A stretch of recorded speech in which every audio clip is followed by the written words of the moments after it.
Right. So, buddy, good to see you again. Yeah, you too. Got a Thank few you. people looking forward to another interview. They've said they've really enjoyed the last couple. Yeah, we do seem to have an interesting energy develops and it just kind of takes off and goes its own way, doesn't it? Yeah, it's always good that way. That's my Yeah. favorite. No, it's the only way to go. I don't like it when it doesn't flow. I've had a few of them and it's just like, nah, I can't do these. Yeah, well, the other thing is that, especially when I first started doing some interviews with people, they'd say, "Hey, can we do like a half an hour chat before it?" And I'm like, "Why? Why do you want to have a half an hour chat before?" Because they wanted to like lock in exactly what and I'm just like, "Why don't we just talk?" It's just I'm not, Yeah. you can literally ask me anything. There's no topic I'll go, "Oh, you don't ask me about that," Yeah, I'm the same. I'm the same. And I find that I'll never end a conversation until it's finished. And some of them go on for 10 minutes and some of them go on for hours and hours and hours. I don't know if I mentioned it one time. I had a lunch meeting with a guy, and this was back in the 90s. And we sat down, met at 11 o'clock in a restaurant for lunch, and we were still sat there at 11 o'clock that night Yeah, because right. there was just a lot to talk about. Yeah. Yeah, it's like that. That's part of that's a natural cycle, isn't it? It's like Yeah, you got to let things play out the way that they're meant to play out. yeah, And if you force things or you put in your construct of how things should be as opposed to letting the tapestry play out, then you quite often miss out on something that was really meant to be yeah. and caught No, in your well, own. that actually ties in with one of the things. There's a couple of things I want to talk about. That's one of them. But before we start, there's two things I want to mention. First of all, a big thank you to you from me. I've been looking at health for a long time. You've got a broader view, a much wider view, and I've learned a lot. And I've actually been updating my book based on our conversations and watching some of your stuff and directions that's taken me in. So thank you for that. Oh, great. Yeah, you're welcome. Yeah, and Glad to help. obviously, well, thank you. And the way I've written the book as well, it means I can send the updates out to people. So they've already had 2 or 3 updates in the last 3 weeks because of it. And they'll probably get another one tomorrow based on something we talk about tonight, I'm sure. But that's also why I designed the book that way, so I can keep people up to date as my knowledge evolves and changes. And I've retracted a Mm. couple of things in backstage, and I've explained why in the book as well. Yeah, I actually really appreciate when people do that because a lot of people will just throw a book out and then it's kind of like I've said it before where people not just in book writing or anything, but if they have paid money to become say certified in something and Mm. then they can't go back on stuff because they've got like some ego and some livelihood and Yeah, security and all that yeah, all wrapped up in their message. And if their message was ever wrong, they can't really go back on it. And yeah, so like there's some really big names that'll write something in a book. They just go, you only need to do this, and they make like $50 million, and in the next book they're like, you know what, that wasn't quite right, but this is right now. But it's like, well, why are you still, yeah, couldn't you have just updated your book that everybody already yeah, bought? And yeah, it's yeah, yeah, so I love it when people are just, and I'm like that too. That's why I've written one book and I haven't written any others because I just like to I need that ability to, yeah, go back and change or update and let people have the updates, which I yeah, haven't had the ability to do. Or I yeah. need to be like damn sure, like I've got to have done it for 10 years and looked at all the different ways that it couldn't work or whatever before I say, hey, this is something that I would like to put forward as Yeah. advice or Yeah, well, absolutely. If you the way I approached it was like software, so that there's a change log. I've explained this before. You go to the change log, you get an update message from Resound. I've changed this, this, and this. You go to the change log, you click on it, takes you to that chapter, and you can see what I've changed or I've modified or I've added. That's the only way I could think of doing it because our knowledge is changing all the time, and because we've been kept so in the dark, it's the only way to do it. As more stuff comes to light, you think, right, I need to add that, I need to change this, update this, retract yeah. that, move that. Yeah. Yeah, absolutely. I love that. I've Yeah. got to learn how to do that actually myself. Okay, Maybe you well, could give me some tips on that. yeah, well, yeah. I mean, there's a great piece of software I found because it all starts with questions, and I did make a video about questions based on our last discussion. Mhm. Um, and that actually became very deep. I don't know where half that information came from. It just came through, so I thought, right, that'll do. We'll push that one out. There's a piece of software I found from a guy who it's called Scrivener, and it's for writing, and it's also for screenplays.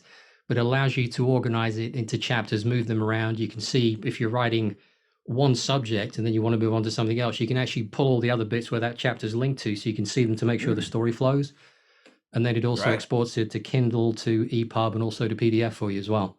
So I'll Perfect. share that across with you. That works. And then it's just simply a question of on your website having the ability to update people so they can go on a secure area and download the new copy. But I use something called Sendowl, which does the digital delivery for me. And they collect the money and they take a few percent or 5% or something. But that works really well. But I'll map it out and show you how to do it. And then obviously Right. you can put your slant on it. Yeah. Thanks. Yeah. Perfect. Cool. Yeah. There was a question I wanted to ask you. Are you familiar with the Primo vascular system? In what way though? Well, it was something that we talked about, energy meridians on the teeth. And then I mentioned Arthur Furstenberg's book, and I was rereading that the other day and really going through it much more slowly. And Yeah. he made mention, or they made mention of a guy in North Korea in the 1960s that found the system of interconnected kind of tubules around the body that actually were the energy meridian system. And they float around the organs, through the organs, and inside the blood. And he explained that the only reason he found them was because he studies living tissue, because when you die, they disappear. And so Yeah. he mapped them out. It was really interesting. Yeah, yeah. And it's similar to well, there's a few people who've done similar work actually, because there was the Russians had done similar work a long time ago as well. It's funny how things get I think some people, whether it's a purposeful losing or like losing, Yeah, burning of information, yeah, or it's tightly held. You know how yeah, some people do research and then they don't want other people in other parts of the world to know it. They want to kind of hold on to yeah, their like Eastern Bloc coaches from, like athletics coaches from a yeah, long time yeah. ago used to hold on to some very like what was pretty much advanced at the time. They Hmm. used to hold on to that as opposed to sharing it. I wonder if that's one of those things because that's a phenomenon that I've heard from. Yeah, I'm sure it was Russian. yeah. Can't, Well, yeah, can't say exactly. this guy was called. It was in 1960s, and it was Bong Ham Kim, and he Hmm. published detailed photographs. And then in 1963, it was published in Pyongyang. And then in 1966, they eradicated his existence from everything in the books, the knowledge, and everything. Oh, really? Yeah, and then Okay. it came up again in 2008 with a French team, and they figured out how to map it and dye it. And Okay. it's got its own pulse, which is about 20 or 30% slower, and it pulses electrical energy. And Mm, it was really interesting because then it ties in with Jin Shinjitsu, which is the Japanese art of touch on the meridians too, yeah. which is like Yeah. And acupuncture without the needles. is it similar as well to cranial sacral therapy where you're feeling for that particular pulse? There's a particular rhythm to feel. It's different to the vascular pulse. I suppose it could be, yeah. I know certainly with the Jin Shinjitsu, when I had that tooth taken the other day, because I won't take any painkillers or anything. Yeah. The last time I took any kind of medication was 30 something years ago now. And there was a lot of, because she had, when she was giving me the injections, my body processes the stuff out really quick. So she's waiting for it to take. I'm saying, well, I can start to feel stuff again. So she was moving the needle around, and I thought, you're doing a load of damage in there. And Yeah. that night, it was incredibly uncomfortable. But either side of your ankle, if you put your fingertips with light pressure, in fact, no real pressure, just touch, you can feel it pulsing in your fingertips, but it pulses there rather than pulsing in your jaw. So that's Hmm. a good way to turn pain off as well. Wow. Yeah. That's awesome. Yeah. Well, that's basically how I spent about 4 hours of that night, just sat in bed doing that. Because whenever I took it off, it hurt too much. But I sat there doing that. And then 5, 6 hours later, then the pain died down and I could sleep. Yeah, okay. But Yeah, that's it's, fascinating. It's amazing that's the thing. It's like these medications and new things. It's either everyone in the past was extremely tough, yeah. or we've always had these mechanisms by Yeah. which we can, heal the body Yeah. or handle pain or anything Yeah. like that. Yeah. Well, that Jinsen Jitsu is an interesting one. Apparently, you've got 26 nodes, if you will, or blocks around the front and the back of the body. And they act almost like circuit breakers from what I've been reading, so that any kind of problem will get trapped there. But then it's your job to release it with touch and you can move stuff around. And it's Mhm. funny because, when you yawn, when you're doing like acupuncture, that's releasing energy.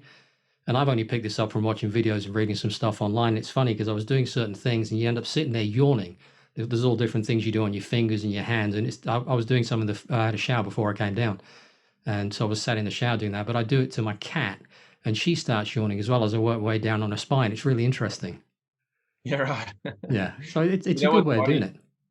Yeah, but you know what's funny is that when you talk to acupuncturists, Mm. sometimes they'll say, "Oh, no, no, that's no good. You've got to do the acupuncture. It's way more."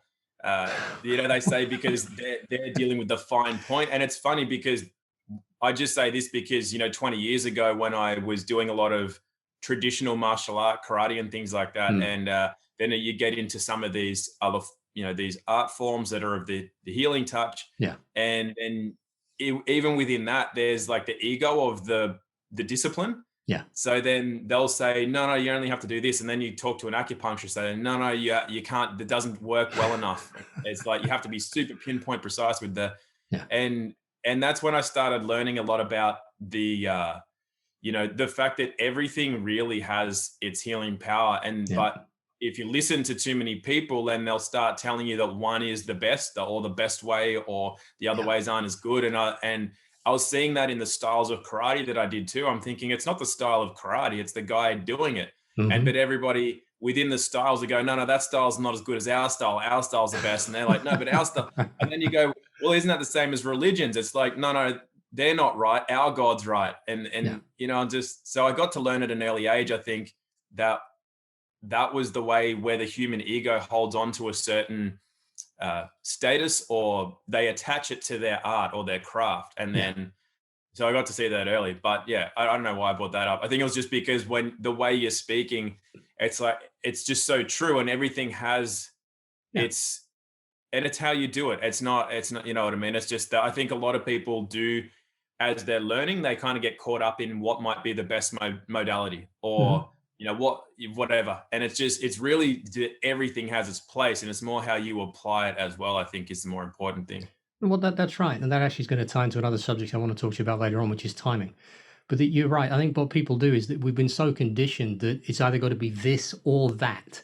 It can't be this and that, or combinations of both. And sometimes this might work better than that. There's so many things at play all the time. So when someone says to me, "What do you think's wrong with me?" And I said, "Well, without knowing everything about the intimate side of your entire life and what you're doing, I've got no fucking idea."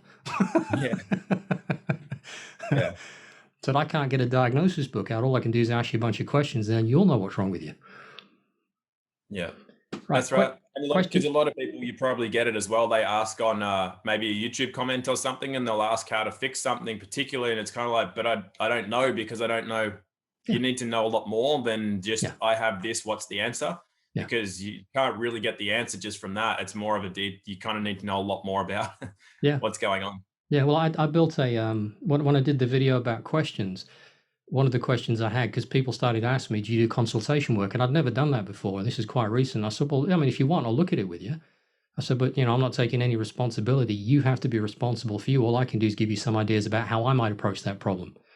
And I thought, I've got to come up with, how do I look at this? So I came up with, it was a mind map, and there's like little subject headings that I can then fill in, and it gives me a better picture, because they'd be the question I'd be asking of me, so I can figure out what the fuck I've done wrong and how I've poisoned myself, either accidentally or maybe on purpose, so I can fix the damn problem. One of the things I wanted to talk to you about was the real importance of natural rhythms. You've mentioned it before, that nature doesn't care what you think. And I think that would be a good start point about how it's important to work with nature. Otherwise, you will pay the price, because she doesn't care. Yeah, that's the thing. A lot of people, we believe certain things. We believe we can act a certain way or live a certain way, Yeah. make certain decisions, but nature really only has its own laws and doesn't really care. And by saying it doesn't care, it's actually a benevolence. It's actually an unconditional love, because it says, if you want to go ahead and do this, it just says, yes, you can do it.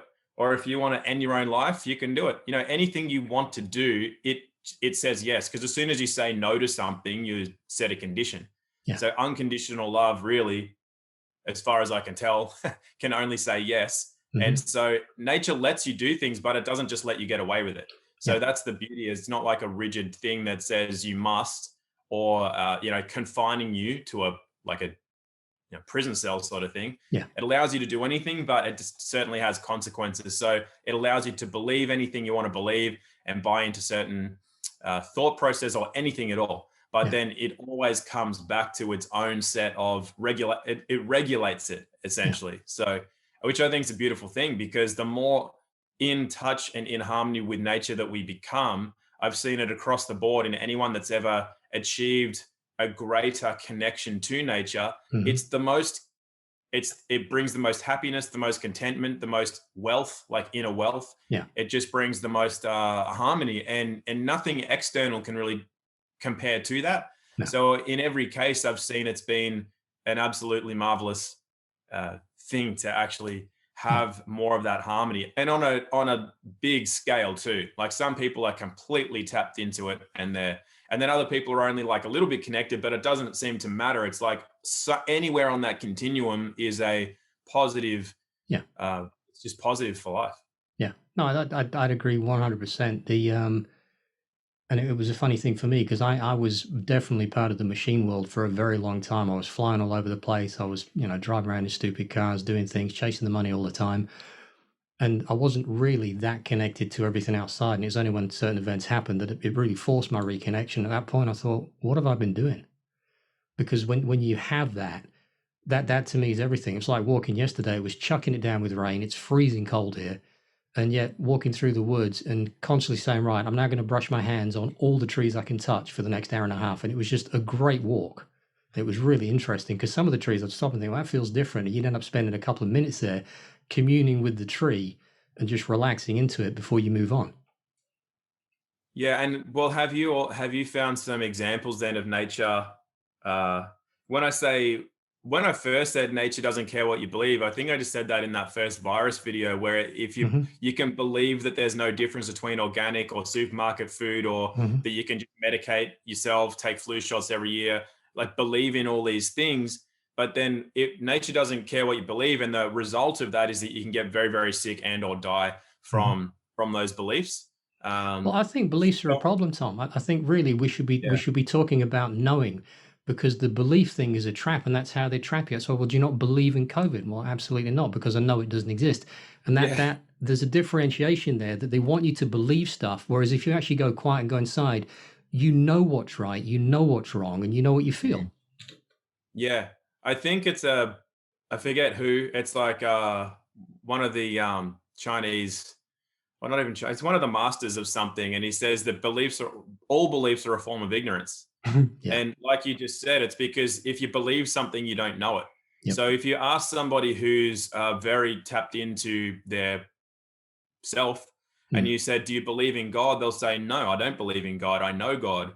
Whereas if you ask somebody that's in an indoctrinated religion, they'll say, "I believe in God," because belief is like bridging a gap between something you don't know and something that you want to be. Yes. So that's kind of the when I say that people die from like they really die from their beliefs, because Yep. it's not that they medicated themselves and did this and made bad food choices. I mean, it is that, but they didn't die necessarily from that. They died from the belief, because it was the belief that led to those actions. So Yes.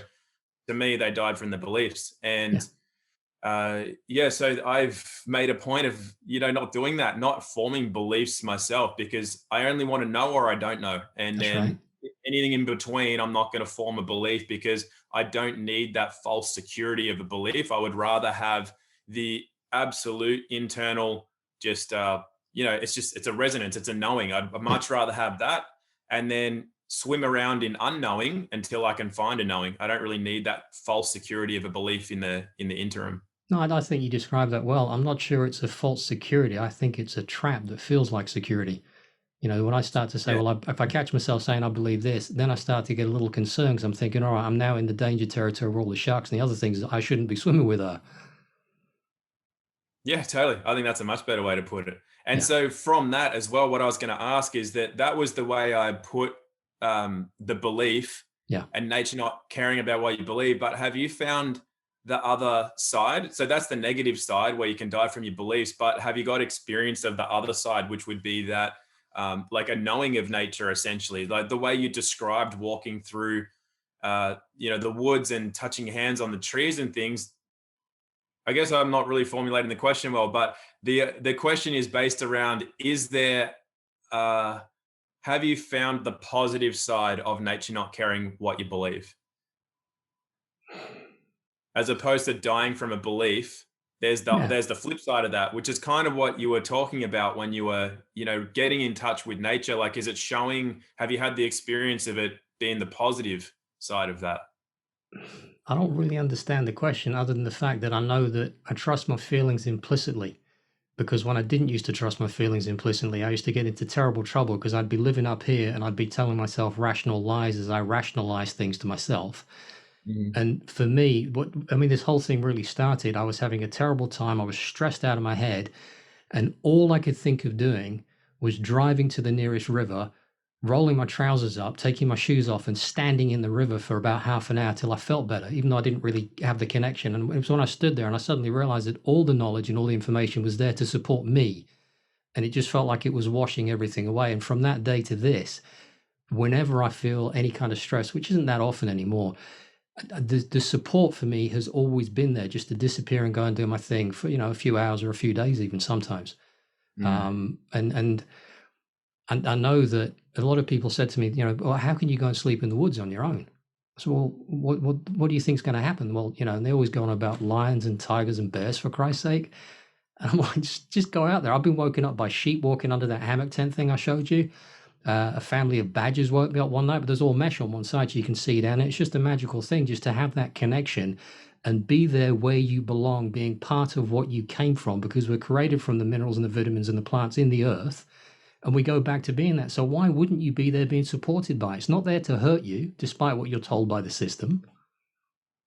Totally. And I actually think, from my experience of observing a lot of things and my own experiences as well, I really think that when you are, let's say you were attacked by those badgers or something, there is some element of you you asked for it in some way, Yeah, you pulled that event to you, yeah, or there was some, like, you've got bit by ants or stuff or something. yeah, It's like you needed that the medicine that is the poison sort of thing that we're yeah, told is there's something in it that, I mean, I've been the same. Like when I was a teenager, we used to go to a certain surf spot and we'd sleep on the beach overnight, mhm, not even with uh, sleeping bags and stuff, mhm, thinking we'd be all right, but it actually gets really cold on the sand at night, even in summer. yeah, And then I remember waking up halfway through the night and there was a massive kangaroo just standing right over me. And, you know, we're told, because it is true, kangaroos can tear you apart yeah, if they want to. mhm, But I think there's a real element of some people will have that happen to them and other people won't, because yeah, of some connection to everything, like you were just talking about. yeah, I remember just looking up at it and just going, okay, hello. And then I just kind of closed my eyes and just kind of went back to sleep. yeah. And obviously I was fine. But it's like, it's when you look really deeply into things like shark attacks or dog attacks or snake bites or this or that or the other, it's kind of like you see enough of it and you go, there's some like pattern in there where it was like they've asked for it in some way, which sounds really insensitive to somebody that might have either been attacked or lost somebody to an attack of some sort if it Mhm. was fatal. But keeping emotion and things outside of it, if you just look at it and you look at what happened and what led up to it or what was going on or the actual connection to things, it's almost like it was nature just doing nature's thing, and it was for a reason beyond what we're ever taught Well, about through school or anything everything like that. plays its part. Everything is co-creating everything, and it's all got a part to play. And we all, we. I don't even know how to put this into words. I just know what I feel about the thing. I agree with what you're saying. That, well, I mean, I'll give you an example. My daughter, my youngest daughter, who's 30 in 2 weeks' time, so she's not that young anymore, although she's considerably younger than me. She used to be really, really frightened of insects, flying insects. She would, just freak out. And I remember saying to her one time, and this was probably only about 6 years ago, and I said, what do you think the message is? And she went, what do you mean? They're just there to scare me. I said, no. I said, if a messenger has a job to bring you a message, that you're calling forth the message you need to get, and you ignore the message, but the messenger's only job in life is to deliver that message to you because that's the part they have to play. The more you ignore it, the more irritating the message is going to get until they finally bonk you on the head and go, listen, would you fucking pay attention? I Mhm. said, so what do you think the message might be? And it was funny because the next day I came down and there's a bee that's flipped over on the table and run out of energy, and she's feeding it some sugar and some water to get it back on its feet again so it can fly off. And I thought, what a transformation from just 24 hours ago where you were freaked out. And she Yeah. said, I got the message. She never shared it with me, but it doesn't matter because she understood what they were delivering. And that changed Yeah. everything for her. And her relationship to many things have changed because of that. Because she asked that question now is, what's the message? What's going on? Mhm. Yeah, absolutely. And it's the same with health conditions. You probably have the Yeah. same experience with that. It's like you might be going, I've kind of described it before as almost like a bowling alley. And Hmm. if you're going down to hit the pins, everything's good. But if you start going towards the gutters, life just starts to nudge you back and Hmm. nudge you back. And if you're not really listening, it starts to slap you. And then if you're not really listening to the slap, it'll like, you know, crack you over the head with a bat. And that's something like, cancer or a Yeah. massive car accident or something that's like a Yeah. near-death experience or something, until you actually wake up and start to listen to, because you're not listening to those subtle little taps on the shoulder. Yeah. Well, that goes back to what we talked about with nature's rhythms and everything like that, because a lot of that, I believe, sorry, I know, is about it's about quietening your inner world sufficiently so that you can feel that caress, that touch of information. I was talking about that in my video about questions, was that more often than not, as you say, the messenger in the early days is it's almost like a gentle breeze on your skin. And because we're that busy, because the system traps us into all this busy noise, nonsense, distraction, that if we can just still ourselves enough, which is what I get from being out in and around nature and earthing and grounding all the time, is you become more aware of those gentle touches. So you never really wander into the gutters like you were talking about. You can go, oh, okay, I'm getting a little closer here. I'll just ease myself back in again. And I think Mm. if people could learn to do that once more, just to quieten themselves down and stop being so distracted, they would get so much more information and be more observant of what is the right time of year to eat this particular thing, what is the right time of year that your body's going to detox, what things can you consume at that point to assist with that detox, what is the right time to conceive, and all the rest of it. And you start to work with those rhythms, because you ain't going to work outside them, because it just doesn't happen. Yeah. Yeah, well, it can happen to a certain degree, but that's where the consequences are. Like Yeah. nature will let you push the boundaries, but it'll always show you how Yeah. far you pushed them Yeah. by the end result of Yeah. what happens. So, yeah, it's funny though, because I remember sitting with some indigenous people from our country, and That must have been we were amazing. talking about, pardon? That must have been amazing. Yeah, well, I mean, I get to do it a lot, which is great, and they're very coy, and there's a lot of humor in the Yeah. way they'll actually bring something about, like they're almost not giving you the answer, but it's kind of. But I remember one of the people in our group was asking, they're like, you guys, how did you get your wisdom? Are you like, have you got like some connection we don't have, or some aliens came and told you? And he just goes, we just watched nature for Yeah. like tens of thousands of years. We just watched nature. Yeah. And then so we see the signs, we understand the rhythms and everything. And Yeah. that was, like they were expecting some magical answer, like something that they couldn't possibly do. Yeah. And they just gave the simplest answer, which was just we watched nature and we Yeah. pay attention.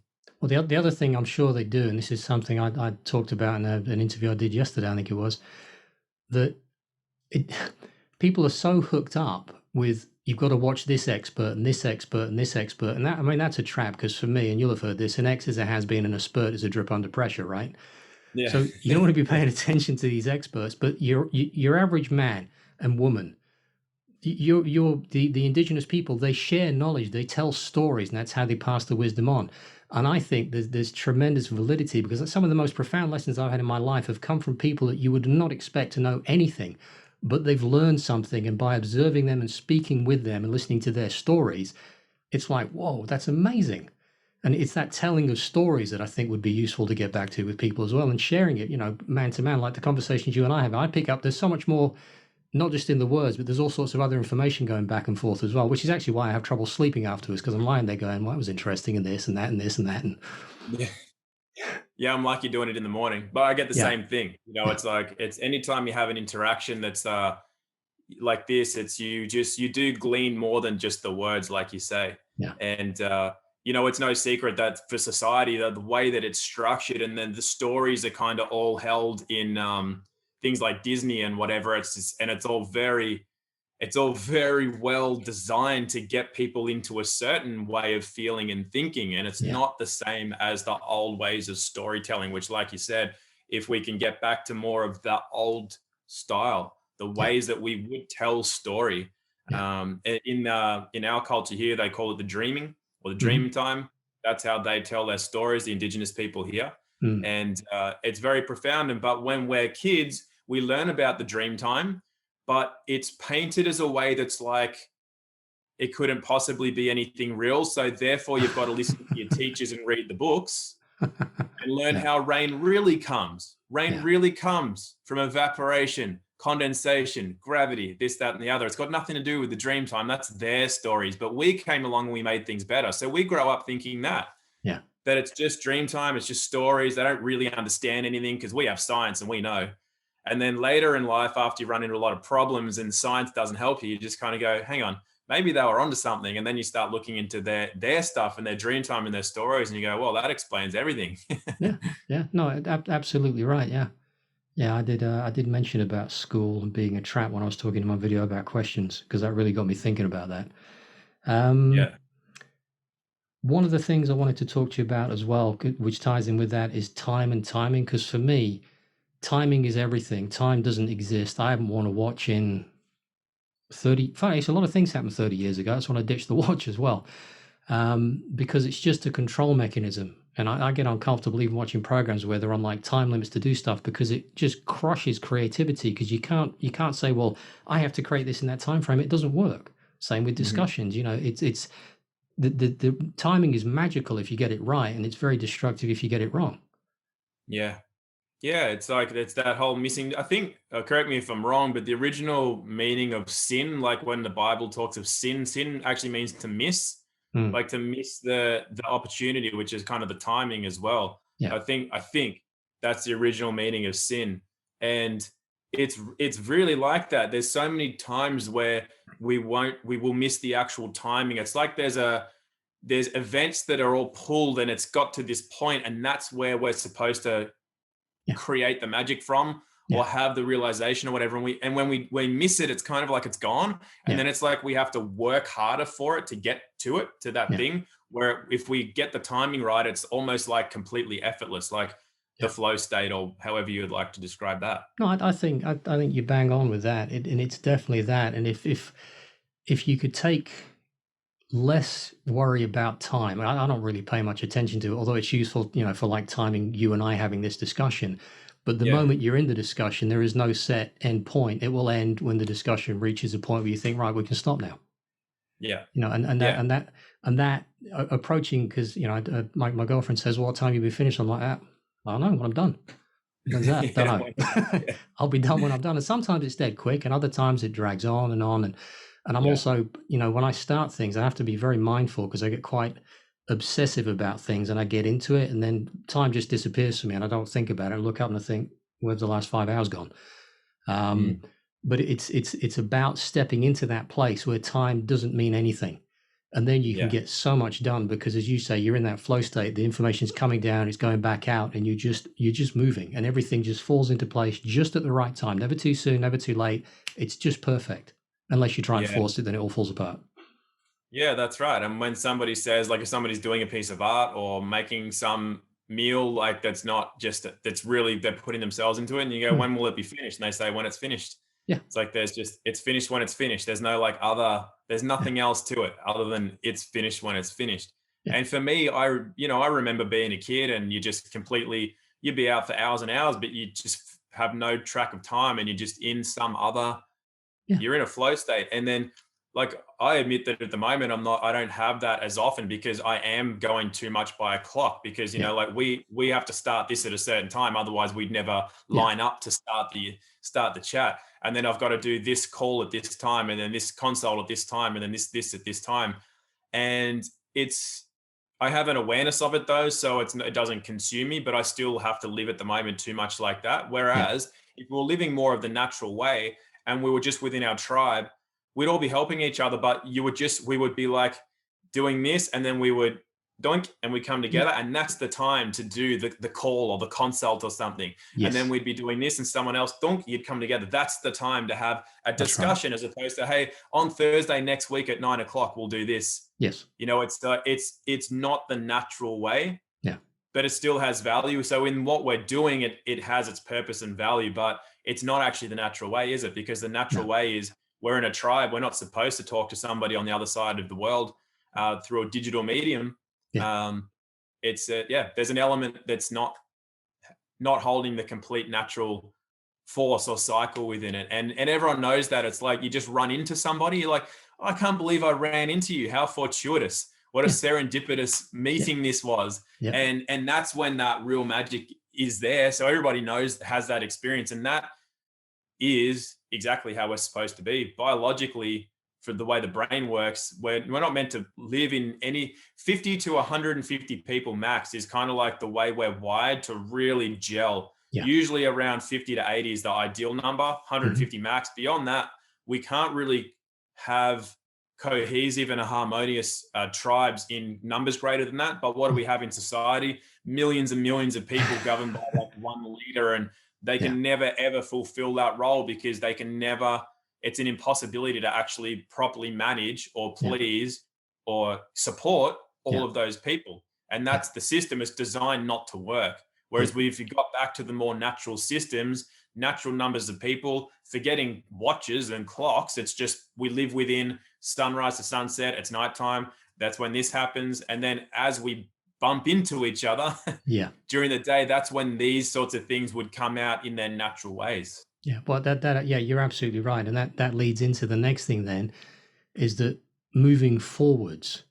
I've been talking to quite a lot of people, and you actually had an email from a pal of mine, Stuart, the other day, and your response was exactly what I expected, and I was talking to him about it too, and based on that small group that you're talking about, and the idea of grassroots movements, and I said, look, the only way this will work is little small local communities, tribes doing their thing, and they can share knowledge and information with each other to improve on their own systems. But that cohesive unit is the way the thing can grow, and then those seeds can become bigger plants. But they're never going to get too big, because as soon as they get too big, they're going to fall over.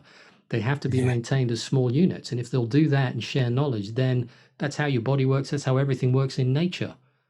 So I think that definitely is the way this whole thing has to roll out in the end, because it can't go any other way.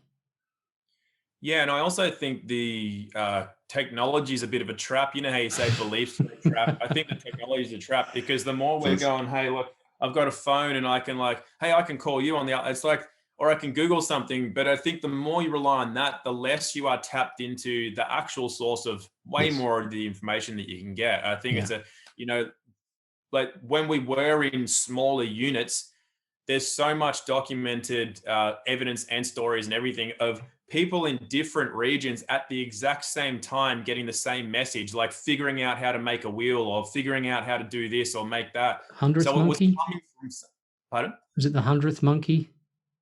Yeah. So it's like, it's just everybody can figure this out at the same time, but why? So then if we're going, no, let's all share on Facebook, or let's do this, it's like, what are we not tapping into as a result? And therefore, like, it becoming like vestigial. It's something that gets lost, always there in the DNA to activate, but it's like we forget that.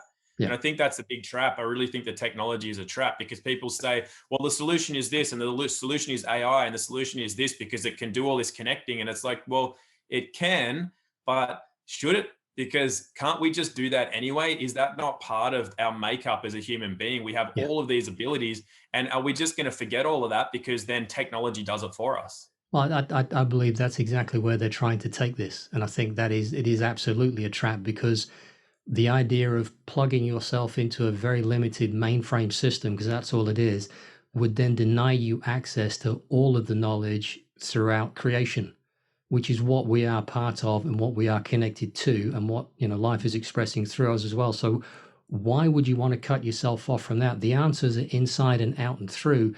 They're not in one of these stupid things. Yeah. Which again is why I use this, because I can't get the internet on it. I can't do emails on it. Even texting's a pain in the ass. It's good for phones, and that's it. Yeah. Which actually leads me on to another thing. You mentioned the other day about, and it's something that I think is hugely important, and it's something that so many people have forgotten. It is too easy with technology to not do what you say, because you can just give an excuse. I'm good for my word, you're good for your word. Things happen sometimes, we forget, but normally, if I say I'm going to do something, it gets done. Now, it might not happen immediately and in line with the right time, because the timing dictates a different thing. But I think that we've got to be careful of the trap with the technology, that you basically become a liar with it, as opposed to being an honorable man or an honorable woman and doing as you say you're going to do. I love that. That's so spot on. Yeah. Yeah, because that's how it used to be. It was just always like that. And you're right. There's the amount of people that I've been around that just say, "Oh, just say, tell them like you're in hospital, or tell them like your car's broken." I'm just like, but none of those things are true, and I don't want to say those things and bring them on. Just Yeah, it's like yeah, those are the extreme examples. But you're right. It's like all these miniature lies that are just yeah, constantly done through technology. The biggest lie, of course, being presenting who we are online, because it's only an avatar. It's yep, not you. that's right. It's nothing to do with who you are or what Yeah, you are. It's like, here's how I present myself. So it's almost like you, the being that you are, never engages. You're always putting forth this idea of who or what you are. yeah, And that is engaging with the idea of who or what other people are. yeah, But the beings are just kind of like sitting there doing nothing. yeah. And it's a, yeah, I think that's a trap too. Well, it is a trap, and it's one of the things I'm spending a lot of time. When I learned how to do the video, and I'm like, how do I do this so it actually looks real, so I don't look like something I'm not? And then I've got new microphones now, or new to me. They're all used because I might buy new, and I might buy the odd Yeah. new lead, but the rest of it's all used as it should be. Is that now I've got this, but now I sound different. So how do I now reverse engineer my voice back out so it sounds like me once again? They said, "Oh, you sound like a radio this." I want to fucking. Why do I want to sound like that? It's not me.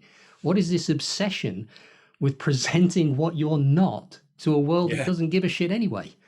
Yeah.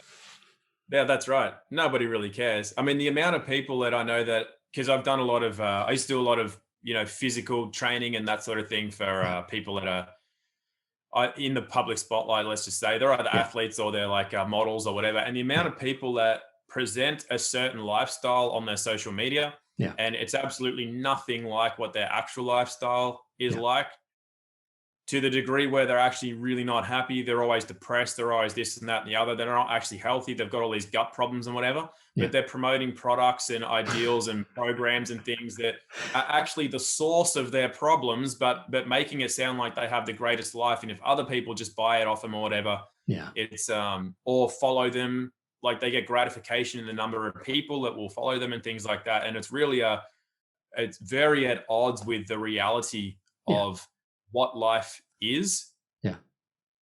No, I couldn't agree more, and it's hysterical. It's like if people meet me, I am no different, the real version of me, as opposed to this false thing on the screen. You'll get Yeah. the same things.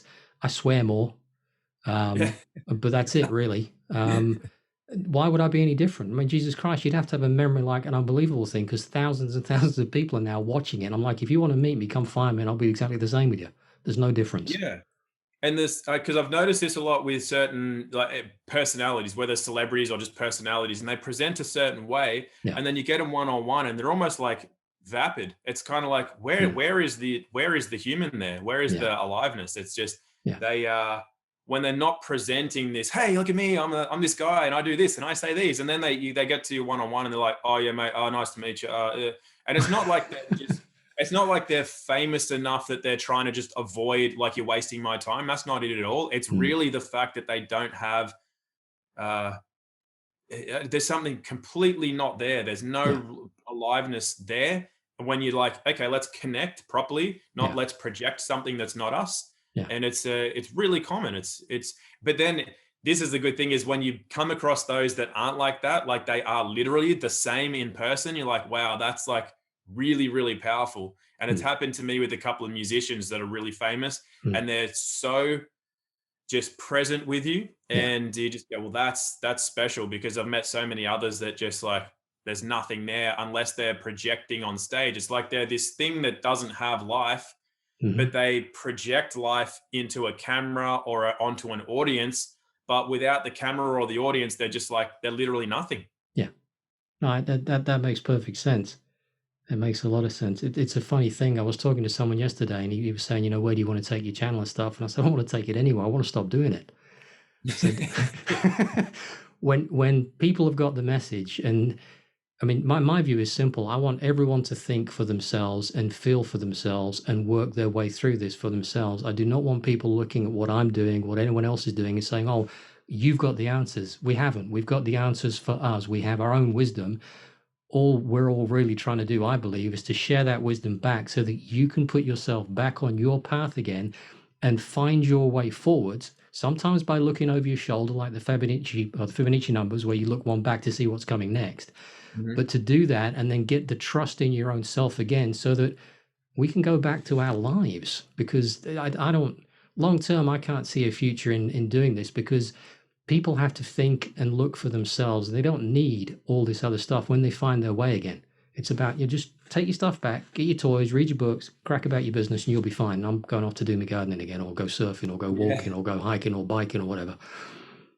Yeah, I'm the same. I think most of this sort of stuff is a means to an end, like a microphone or a Yeah. laptop or whatever. It's all trying to get, I think the message is similar to you. It's just to get people to come back to themselves. Yes. And then once people are back to themselves, then we can just throw all this stuff away and just unite together and just do this all the natural way. And then, because I don't see myself podcasting or anything for like a career.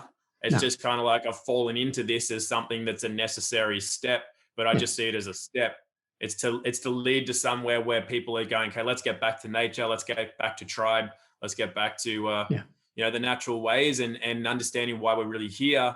And, maybe all this stuff that we do now, it still is archived somewhere on the internet, because I'm sure the internet will still be around for our lifetime. Yeah. And then for all the people that are latecomers or just growing into wanting to find out a bit more about, is the internet even the best thing? And they come across something like this, in 20 years when we're already off on land, just, doing things the natural way, but it can still, I guess, lead people more back towards it. No, I think you're absolutely right. And that's definitely, it's an interesting thing, which is why I'm carefully curating all the content I've got onto my website and archiving it all properly, so that it's all searchable. You can find your way through it. And it's actually quite good now, because I end up going, when someone asks me a question, I think, right, I don't even know what video that was in. I'll go and search for it so I can find it. And I think it has value. It has validity for that. And it's also been it's a really interesting journey in its own right, to try and figure out how to get more of what I feel than what I know how to put into words, to try and express it back so you can explain it in simple terms, so that people can go, actually, I can grab a hold of that. And one thing I'm very mindful of doing is not to give too much. I want to be more of a road sign and say, look, go there for some information. You'll probably find something over there. Because if you give them, I mean, I might be wrong, but I think if you give them just a little bit too much, because they're so used to being spoon-fed, they then won't go and search for the more information. I agree. Yeah, absolutely. And it's also this thing, a lot of people have an obsession with like waking everybody up. We've got to get everybody woken up. But the thing is, if somebody is resonating, say, like at this frequency, and you're trying to get them to hear before they actually reach that frequency themselves, like say you grab them and you lift them up and you're like, hey, do it this way, do it that way. You're then responsible for them. Because if you suddenly go, you let them go and they're like, back down or lower than where they were before, I think you do them a disservice. And it's the same with, I'm absolutely the same. It's kind of like, it's a fine line between actually wanting to share, but then realizing, hang on, there's a point at which that's going to do them a disservice, because they will not learn how to learn, or they will not actually get there, or they'll latch on to you to be their answers for everything. So you're kind of like, how much does this person actually need to know? Or what, how much is too much to give them? Because I've seen the exact same thing, where that little bit too much, they won't go and do it on their own anymore. Yeah. And then you feel that was my fault. Yeah. Well, I think there's another challenge as well from say my viewpoint, that if I think I'm responsible for that man or that woman, I might have to slow my journey down in order that they can kind of keep pace. And that also is then doing creation a disservice, me a disservice, and it's also dishonoring them. That I should run at the speed that I'm capable of going at, whatever that happens to be, and that changes all the time. Gathering information, share it as I see fit, and people can do what they want with it. Because if we try and say, well, we've got to go at this speed now, we're breaking the whole thing. It's never designed to run that way. Yeah, totally. Yeah, exactly right. Like everything has its pace, and it's all in there as a balance. And as soon as you start going out of the balance, which is essentially going outside of nature's kind of structure, then there are consequences to that. Things fall over, or things back up, or it's just, it doesn't really work. So that is I think that's part of the humility, where it's like knowing sometimes it's not the best thing to stop and pick somebody up. Because what if somebody being down in the gutter is like, you go, oh, well, I should help them out. They need help. But that's Mm. just us deciding they need help. But Mhm. what if they were only like another hour or two or a day or whatever away from a self-realization from being in the gutter on Yeah. their 12th bottle of vodka? And we Yeah. go, no, that's too much vodka for you. And we pick them up and we put them in a shower and get them a job and stuff. And it's like, Yeah. did we just stop them getting self-realization? Yes. Because we decided they're wrong. They're too slow. They need the right information. They need a leg up. Yeah. If they ask for it, that's different. But Yeah. if we decide for them, maybe we're just projecting our path onto theirs. Yeah. I'll tell you an interesting story actually, which I haven't shared online with anybody. When I used to live in the city centre of Manchester years ago, and I was selling property, and I was very unhappy because I worked out that I was being involved in a scam and scamming people, and then I worked to destroy the guy's business for him, which I did with a £25 blog. I brought his £100 million business around his knees for him. I told him I'd do it too. And I said, and you won't be able to stop me, and you won't be able to figure it out because I'll just run rings around your head, which was quite funny. But the point of the story was on a Friday night when I used to go out and drink a lot and smoke a lot as well. And then I decided that was a waste of time. So I'll go and instead I'll just wander around and I'll speak to the guys on the street. And I remember one night having a really deep conversation with the guy about how he got there and what had happened. He was explaining all the kind of things that had befallen him, but there was still a spark in his eyes. And he was asking for money. And I said, look, I won't give you money, but I'll give you this Coke because it's a cold night, but we'll sit and chat.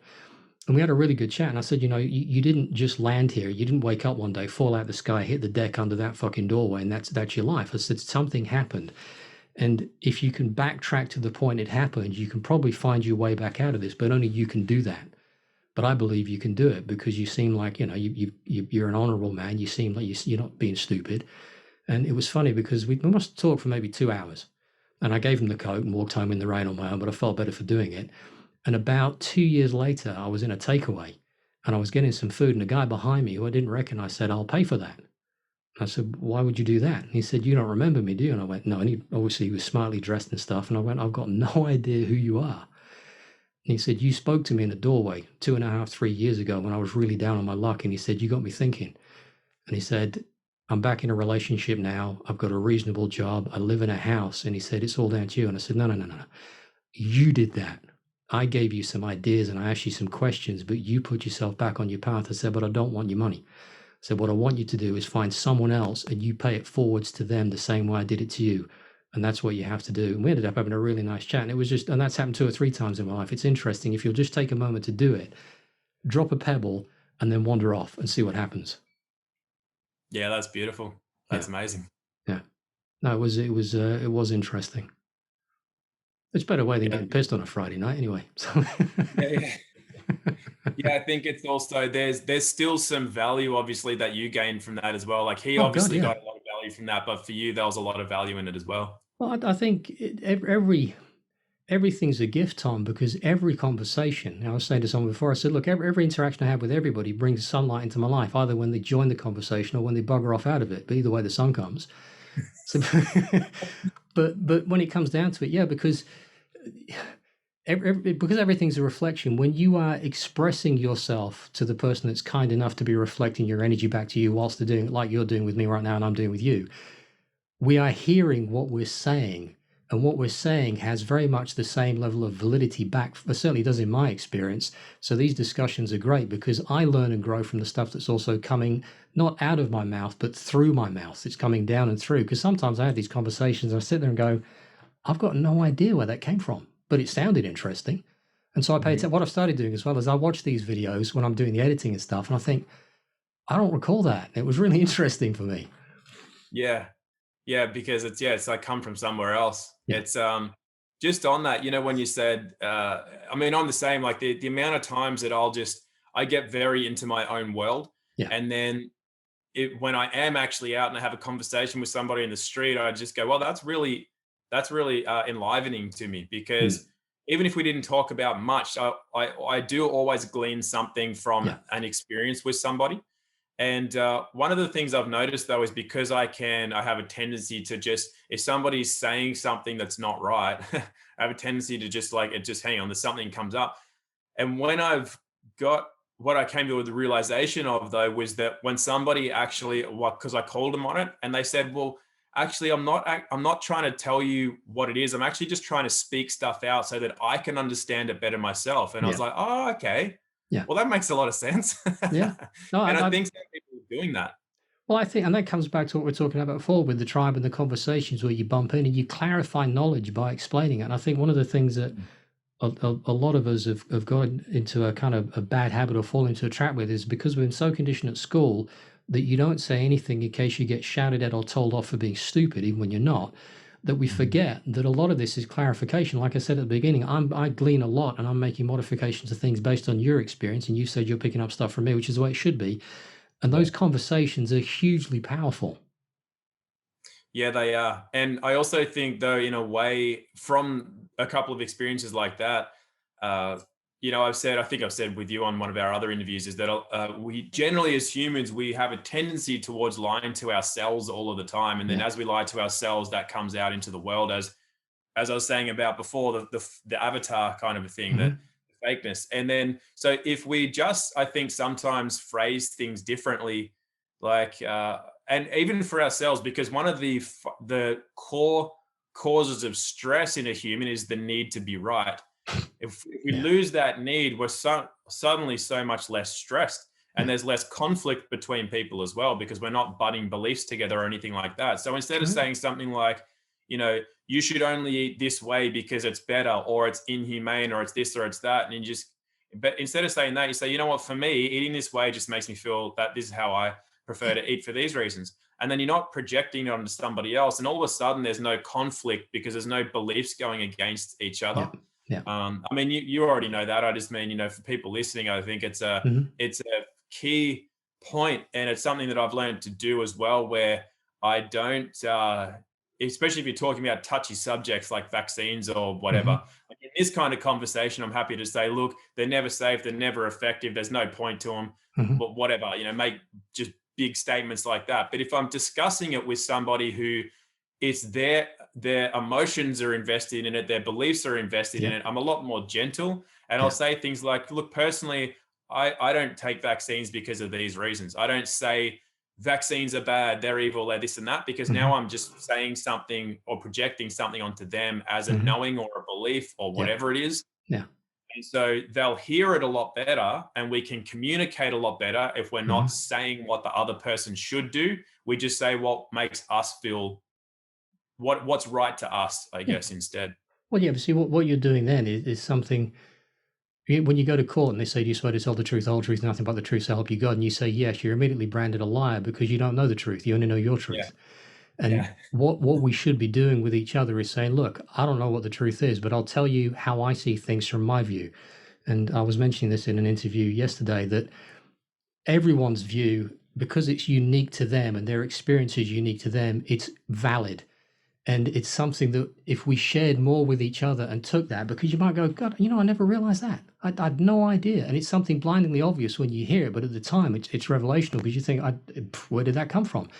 Mm. And that I think is hugely important. I bumped into someone before I was up to the dairy getting some milk, and it was an interesting conversation because they said, well, I've been tested for COVID because I think I've got it, and I said, you haven't. They said, well, how can you say that? I said, well, have they ever identified what it is? And they went, yes. And I went, have they? Are you sure? So, because I've written to them and asked, and I've done public, inquiries to Public Health England and Public Health Wales, and they've all come back saying they haven't got any record of it. I said, you do know that there's a price to pay for ignorance, right? And she said, what do you mean? I said, well, if you remain ignorant, there's a price to pay, which could be, injury, it could be your own death. I said, why don't you go and ask some questions? Because I guarantee one thing, this will not stand 2 questions, let alone 3. So go and find some Mm. good questions, do some digging, and let the truth be revealed to yourself. Well, what's the truth? And I went, I've just told you how to go find it. See you later, and walked off. Mhm. No, and it's that people have to do that sharing. They have to express it. Because like you said, you have to pick and choose it. You can't wade in, because if you wade in and go bleh and you vomit this knowledge all over them, all they're going to do is go, why have you puked on me? Yeah. Yeah, exactly. Yeah. And it is like that. It's I mean, that's the same in it was and I learned this because when I was younger and I started first working with people as a personal trainer and things, I was like, just so keen to share everything I Yep. knew. It's like, you've Yep. got to know this and you got to know that and you got to know this. Yep. And it's just, and sometimes, and after a while, I realized I was actually harming some people because I was just there trying to vomit all my knowledge all Yeah. over them that they didn't need to know, and actually made them too much in their head. Yeah. Like I was going, oh, this thing that you've got here on your ears, this side, mean that you're susceptible to, your kidney energy being depleted and all this sort of stuff. Yeah. And it's like, then you see them like looking in the mirror, they're like checking out their ear and stuff. And it's like, that was just the dumbest thing to say. They didn't need to know that. But No. I just decided that I'd learned all this stuff. Now everyone else needs to know it. Like, I need to share it. Yeah. And it's something that's common. I just think it's a common thing for people. It is kind of humorous. It's not like that, but it's like, and I remember reading a quote from a guy who was like 70 or 80 years old, and he was I think he was an author. And this was at a time where I was really keen to write some books when I was 25. And I'm like everyone needs to know what I know. I know so much. What I used to think. And then the quote was, "The world needs books. It doesn't necessarily need your book." And I was like, that's kind of true. Yeah. Maybe I'll get a bit more wisdom before I write a book, kind of thing. And I think it's common. We get very excited about things. Yeah. And if we haven't really, I think that's a barometer, because if we haven't internalized it properly ourselves, we'll be way too keen to share it with others. Yeah. And I think if we're not that keen to share what we actually do know, then that's a barometer to say, hey, maybe that's something worth sharing. I think, because I know from my own experience and seeing it in other people, like the amount of people who I know that have gone and done like one course on something and then become an expert, and they need everyone else to know about it. Like they've gone to the Amazon once to do ayahuasca or something, and now they're running tours to go there without really knowing what they're doing. Or they've gone and done like, read a book on something, and now they're just going, oh, everybody, this is the answer to everything. Now you should pay me $500 an hour to consult for you. And it's like, dude, you read like one book, and now why? Because they've just like, this is the answer. And before they've actually assimilated it and found out if it is the answer to anything at all, they're just like doing this. Everyone needs to know about this thing that I now know about. Yeah. But if they had just sat with that for some time, which is usually years, then that would become a balance. And that balance point doesn't need to shout or put bright lights on or sell stuff. That balance just is there. And then maybe it should share at that point, but it doesn't feel the need to. And I think that's a barometer for whether things should be shared or not. Well, I think you're absolutely right. Someone said to me the other day, you knew what was going on. Why didn't you share? And I said, because you didn't ask. Why would I share it if you didn't ask? When my mother died over 10 years, which I've explained before. And that's when I started to do the research on cancer. I don't know if I mentioned that my dad, he also died of cancer about, when was it now? It was December, I think, not last year, but the year before. And when we'd had a bit of a fallout, and I really hadn't spoken to him much over about 4 or 5 years before that. And when I found out, and I went down and saw him, and the first thing he said was, I'm not interested in your fucking stupid ideas on medicine. The doctors are going to fix me. And I said, all right, fair enough. And I said, I'll tell you what we'll do. I will bring with me certain things which I believe could provide you with some relief, and I'll bring all the knowledge with me, but out of respect and honor to you, I won't mention it. And if it ever gets too much, then you ask. And if you don't ever ask me, I'll never talk to you about it. How's that? And he said, that's fine. And I watched him go through hell and then die. But I never mentioned it because it's out of honor and respect to him, because people don't need to know what they don't want to know. Like you talked about that level that they're at. They have to come to their own realizations. And that's really what it comes down to. Like I said, I've said before, and I've heard you say, people are looking for the answers instead of finding the right question. Find the right question, and then the answers will come to you. And you'll figure out who to ask and what you need to know. Yeah, and I think you did the greatest service possible to your father, because like we see death as this final thing, but it's not. It's like that passing was part of his actual growth. Yeah. And to understand what he wouldn't have understood in words or whatever from you at the time. So I think you really honored what was the actual path for him to come to the understanding in the right timing. Yeah. Because the passing is actually an understanding of greater things. It's not like a finale or anything. Yeah, well, I got that when I did, what is it now? Ancient Sage. I can't remember the name, but the name escapes me and it shouldn't. It's an hallucinogen, and I can't remember why I can't remember it. But that was a complete revelation to me, because I had such a different experience of everything. And I think the funniest thing was when I was on my way back, Salvia Divinorum, which was to me like bungee jumping out of the universe. It was extreme because it happened so quick. Because 1 minute you're fine, and the next minute you've inhaled the most vile smoke you can imagine, and then you're off. And it was literally like being fired out of a cannon. I'm like, okay, this is all very different and very strange. And what was funny to me, Tom, was I had this experience that felt like it went on for 6 or 7 hours. And I had a friend with me, and I said, look, this is what I want to do. I talked about it. I talked to other people who'd done it, put the environment right for me, because the environment's everything, that kind of situation. Explained what I might need to do if anything happened to me. And I was back, and I was covered in sweat and everything. And I said, I'm so sorry it was so long, because my experience had been like half a day nearly. And he said, what do you mean so long? He said, you've been about 3 minutes. And I went, really? But what was strange was that towards the end of it, when I'm heading back, and I've been out and explored and realized that I am the universe, and that connection was a very gustatory thing. And I'm looking down at my body, and I'm thinking, there is no way I can fit in that. There is no way anything can fit in that. It's tiny. And then the next thing you're going, so that's how you fit in it then. And for me, that was such an amazing experience. I only wanted to do it. I did it twice, and I've never felt like going back, because I've got such a clear perception of that sensation. And in many ways, I can take myself back there in my meditations, because I've meditated for so long.